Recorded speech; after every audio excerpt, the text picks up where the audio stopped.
I overheard her laughing with her friends. He's just a roommate. I'm still single. That night, I quietly packed my things and left a note. You said I was just a roommate. I agree. Roommates don't pay for your lifestyle. The next day, I cut every payment. She laughed until the bills stopped getting paid. I'm Jake, 28M. My girlfriend. Well, I guess ex now, Lauren, 26F. We'd been together just over 3 years and living together for a little more than one. Shared apartment, shared routines, shared life. Or so I thought. This happened last Friday. Lauren had a few of her friends over after work. I got home later than usual because I stayed to finish up a project, figured I'd keep my head down, grab a beer, and let them have their girls' night. I didn't announce myself. I kicked my shoes off quietly and went to the bedroom to change. That's when I heard it. They were in the living room, laughing loud, wine glasses clinking. One of her friends asked something about us, about me, and Lauren laughed in that sharp, mean way she only used with them. Not her cute laugh. The other one. She said, clear as day, he's basically just a roommate. I'm still single. More laughter. Someone joked about free rent. Someone else said, must be nice. Lauren didn't correct them. She leaned into it. He's good for now, she added. Pays the bills. Doesn't ask questions. I stood there, frozen, staring at the stupid laundry basket like it had personally betrayed me. My chest felt weirdly calm, like something shut off instead of exploding. No anger. No shock. Just this cold clarity settling in. For context, I pay the rent, utilities, groceries, her car insurance after she fell behind, streaming services, random Amazon orders that somehow always ended up charged to my card. She'd always joked that I was stable, and she was figuring herself out. I thought that was teamwork. Apparently, it was a sponsorship. I didn't storm out. I didn't confront her. I didn't even go back into the living room. I sat on the edge of the bed and listened to them laugh for another 5 minutes, just to make sure I'd heard right. That night, Lauren came in tipsy and annoyed that I hadn't come out to say hi. Asked why I was being weird. I told her I was tired. She rolled her eyes, called me boring, and passed out scrolling on her phone. I didn't sleep. By morning, I knew exactly what I was going to do. Saturday morning felt surreal, like I was moving through someone else's life. Lauren woke up late, hungover, complaining about her head and asking if we had any ibuprofen. I handed it to her without a word. She smiled, kissed my cheek, and said, "You're the best." That almost made me laugh. Once she left for brunch with the same friends she'd been laughing with the night before, I got to work. I didn't rage pack. I didn't throw things into trash bags like in movies. I moved slowly, methodically. Clothes first. The stuff I actually wore, not the things she'd bought for me because she thought my style needed help. My old hoodies, work jeans, boots. Each folded like this was just another normal Saturday chore. Then my desk. Laptop, external hard drive, documents. I found receipts I'd kept out of habit. Rent confirmations, utility payments, the deposit I'd covered when we moved in because she didn't have it yet. Funny how that never came back. The apartment looked less like ours with every box. I realized most of the furniture was technically mine too, but I left it. I didn't want to take things she could argue about. I wanted clean lines. No debates. Around noon, I opened my banking apps. I removed her from my credit card as an authorized user. Canceled the streaming services I paid for. Scheduled the rent payment cancellation for the following month. Utilities too. Her car insurance? Gone. Phone bill I'd been helping with? Done. Each tap felt quiet. Final.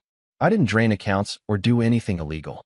I just stopped pretending I was responsible for someone who told her friend she was single. I wrote the note last. I stared at the blank page longer than I expected. I didn't want to sound bitter, or dramatic, or like I was trying to win, so I kept it simple. I overheard you last night. You said I was just a roommate. I agree. Roommates don't pay for each other's lifestyles. I've moved out and canceled everything I was covering. You'll need to handle things from here. Take care. I left it on the kitchen counter, right where she dropped her keys every day. When I closed the door behind me, there was no big emotional moment. No tears. Just relief. Like I'd been holding my breath for months without realizing it. She didn't even know yet. That was the strangest part. I was halfway to my brother's place when my phone started buzzing. First call, ignored. Second call, ignored. Then texts started stacking up on my lock screen. Where are you? Why is the Wi-Fi not working? Did you seriously cancel Netflix? I pulled over at a gas station just to breathe for a second. Not because I was tempted to respond, but because I could feel the shift happening. The moment where confusion turns into panic. Where the joke stops being funny. I didn't reply. An hour later, my brother helped me carry boxes into his spare room. He didn't ask many questions. Just said, "You can stay as long as you need." Like it was the most normal thing in the world. That alone told me I'd done the right thing. By evening, Lauren finally read the note. I know because my phone lit up like it was possessed. Calls, voicemails, texts swinging wildly between tones. What the hell is this note? Are you being serious right now? This is so immature, Jake. You're really going to abandon me over a joke?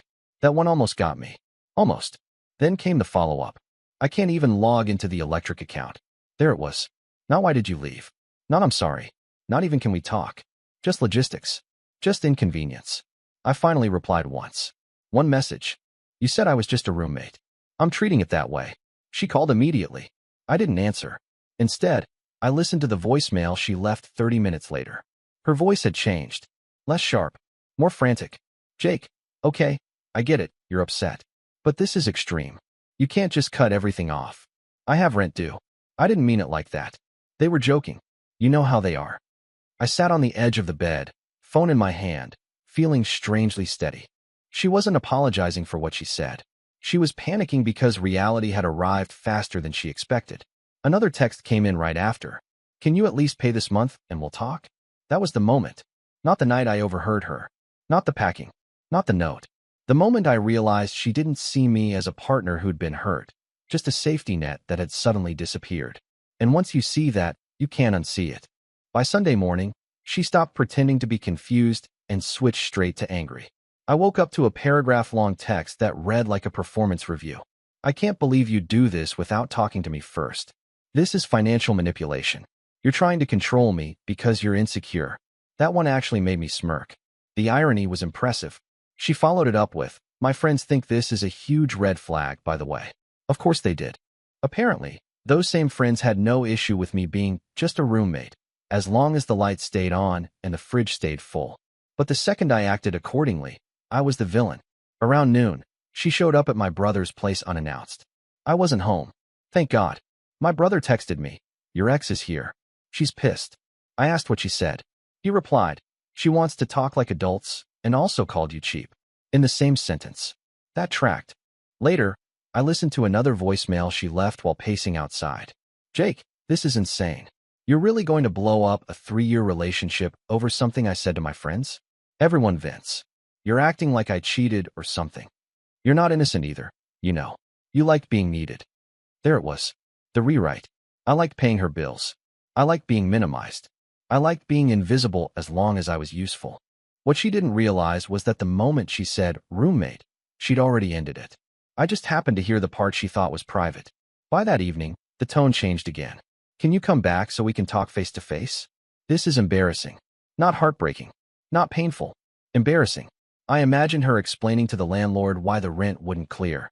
Explaining to her friends why the roommate suddenly stopped funding brunches and Ubers and online shopping.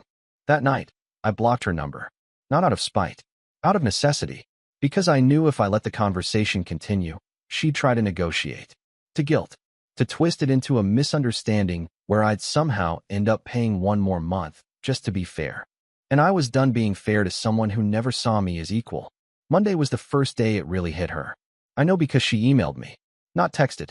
Not called from a friend's phone. An actual email, subject line and all, like we were coworkers instead of people who used to share a bed.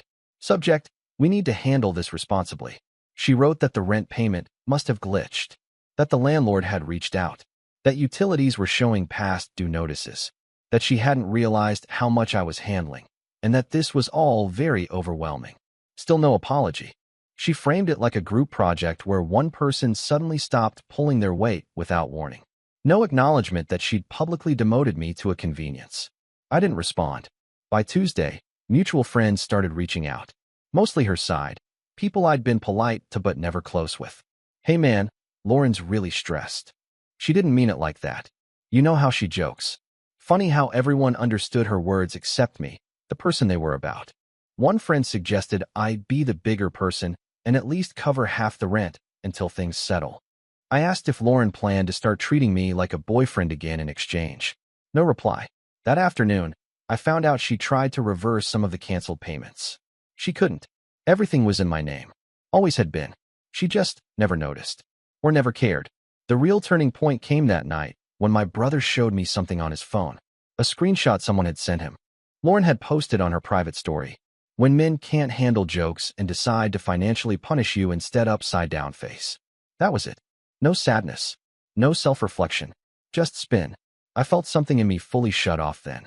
Like the last loose thread finally snapped. I didn't feel angry anymore. I felt embarrassed for her. Because anyone watching closely could see what was really happening. The laughter stopped when the money did. The roommate joke wasn't funny without the perks. And for the first time since this started, I slept through the night. By Wednesday, the reality she'd been laughing about finally arrived. She unblocked me. I know because a text came through anyway, slipping past whatever pride she had left. Please don't do this like this. No punctuation. No attitude. Just fear. I didn't answer. A few hours later, she tried again. I talked to the landlord. He says if rent isn't paid by Friday, there'll be late fees. I can't cover all of it right now. There it was. Not I hurt you. Not I was wrong. Just numbers and deadlines. I found out later from a mutual acquaintance that she'd spent the previous 2 days scrambling, calling her parents, asking friends if she could borrow a little, selling clothes online she'd bought with my card and never worn twice. The same friends who laughed on Friday night were suddenly very quiet. Turns out, still single doesn't come with utilities. That evening, she showed up at my brother's place again. This time she cried. He told me later she kept saying, I didn't think he'd actually leave. Like that was the shocking part. Not what she said. Not how she treated me. Just that actions had consequences. She asked if I'd come back, just until she got on her feet. Just until. That phrase used to work on me. Just until her next paycheck. Just until she figured things out. Just until things felt more balanced. Just forever. For the first time, I felt genuinely detached. Like I was hearing about someone else's problem. I told my brother to tell her no, and to stop coming by. That night, I deleted old photos off my phone. Not angrily. Carefully. Trips I paid for. Dinners I planned. Moments that felt real at the time, but now looked different with context. I realized something uncomfortable but freeing. She didn't lose me when I left. She lost me the moment she stopped respecting me. She just didn't expect to feel it so fast. And honestly, that wasn't my problem anymore. Friday came whether she was ready or not. I didn't hear about it directly from her. I heard about it through silence first. No more angry texts. No more guilt-tripping emails. Just nothing. That told me more than any message could. Then my brother got a text from a mutual friend. Hey, did Jake seriously move out for good? Apparently, Lauren hadn't told anyone the full story. She'd framed it as space and cooling off. A temporary disagreement. But once rent bounced and the landlord started calling, the truth had a way of leaking out. Late that afternoon, I finally checked my email again. There was one from Lauren. Short this time. I paid what I could. I don't know what I'm going to do. I read it twice and felt nothing. No urge to fix it. No pull to step back in. Just distance. That night, my brother and I grabbed beers on his balcony. The air was cool, city quiet in that end-of-week way. He asked me if I was okay. Really okay. I thought about it longer than I expected. I think I am, I said. And I meant it. Because for the first time in a long time, I wasn't bracing myself. I wasn't waiting for the next expense, the next favor, the next way I'd have to prove my worth by being useful. She messaged me again around midnight. I never thought you'd walk away like this. That one almost sounded honest. I typed a response. Deleted it. Typed another. Deleted that too. What I wanted to say was, I didn't walk away. You pushed me out when you decided I was a joke. But she wouldn't hear that. Not really. So I didn't reply. Somewhere between the second beer and the city lights flickering on, I realized something else. I didn't miss her. I missed the version of myself that thought being taken for granted was the same thing as being needed. Saturday morning, I woke up to a notification I didn't expect. Lauren had changed her tune online. No vague memes. No men or trash posts. Just a long captioned photo of her coffee on the balcony, one I'd paid for, talking about growth, hard lessons, and learning who really supports you when things get tough. Comments were split. Some friends hyped her up. Some asked quiet questions.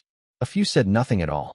What she didn't say was that support had been automatic, not mutual, that it disappeared the second she laughed about it. Around noon, she finally messaged me again. Can we just talk? Not about money. About us. That was new. And too late. I stared at the message longer than I should have. Not because I wanted to go back, but because I was genuinely curious how she planned to explain 3 years of entitlement as a misunderstanding. I agreed to talk. Public place. Coffee shop near my brother's place. She showed up dressed carefully. Softer. Less sharp. The version of her that knew how to pull sympathy without asking outright. She started with tears. Said she felt blindsided. Said she didn't realize how dependent things had become. Said her friends exaggerated everything, and she'd been trying to fit in. I listened. Didn't interrupt. Then I asked one question. Why didn't you correct them when you called me a roommate? She opened her mouth. Closed it. Looked down. I didn't think you'd hear it, she said. That answer told me everything. Not that she didn't mean it. Not that it was a joke. Just that I wasn't supposed to know my place. I stood up before she could pivot. I'm not mad, I said. I'm just done. She reached for my hand. I stepped back. As I walked out, I felt light. Not victorious. Not smug. Just finished. And for the first time since I met her, I knew I wasn't walking away from something good. I was walking back to myself. The fallout didn't end when I walked out of that coffee shop. It just went quieter. Over the next week, I heard about her in fragments. Mutual friends mentioning she'd picked up extra shifts. That she was suddenly rethinking priorities. That she was couch hopping a bit because the apartment felt too expensive now. Funny how it had only started feeling that way after I left. She tried one last angle. An email, late Sunday night. I get it now. I really do. I was careless with your feelings. I took you for granted. I don't want to lose you as a person, even if we're not together. That line used to destroy me. The idea of being kept in someone's life, just in a smaller, more convenient role. This time, it didn't. I realized something uncomfortable but important. She wasn't reaching out because she'd grown. She was reaching out because her life had gotten harder, and I'd always been the easiest fix. I didn't reply. Instead, I signed the lease on a small one-bedroom a few blocks from my brother's place. Nothing fancy. Clean. Quiet. Mine. I bought a cheap couch off Facebook Marketplace and ate takeout on the floor the first night, feeling more at peace than I had in years. I changed my routines. Cooked again. Slept better. Laughed without feeling like I was performing. And slowly, the story stopped being about her at all. One night, scrolling absent-mindedly, I saw she'd posted again. Something about learning independence the hard way. No mention of me. No jokes. No bitterness. Just survival. I didn't feel satisfaction. Or revenge. I felt distance. The kind you only get when something no longer has power over you. I realized the quiet truth of all of it wasn't that I'd left dramatically. It was that once I stopped paying, the relationship couldn't afford to exist. It's been a little over a month now. I ran into her once at the grocery store. Total accident. Same aisle, same awkward pause. She looked tired. Not dramatic, not broken, just worn down in a way I hadn't seen before. Real life had replaced the curated version. She smiled like she wanted to say something meaningful. Maybe apologize. Maybe reminisce. Maybe test if the door was still unlocked. I nodded, polite, distant, and kept walking. That was it. No closure speech. No final conversation. No cinematic ending. And honestly, that felt right. I don't hate her. I don't wish her struggle. I hope she figures things out. I hope she learns that respect isn't something you joke about when you think it's guaranteed. As for me, I've learned something quieter but more important. If someone can laugh about minimizing you when they think you're not listening, they've been doing it internally for a long time. You just happened to hear the honest version. Walking away wasn't revenge. Canceling payments wasn't punishment. It was alignment. She called me a roommate. I agreed. And roommates don't fund someone else's life while being told they don't matter. I don't feel bitter when I think about it now. I feel clear. Sometimes the cleanest ending isn't a fight or a breakup talk. Sometimes it's just deciding to stop participating in a role you never agreed to play. And that's where this ended for me.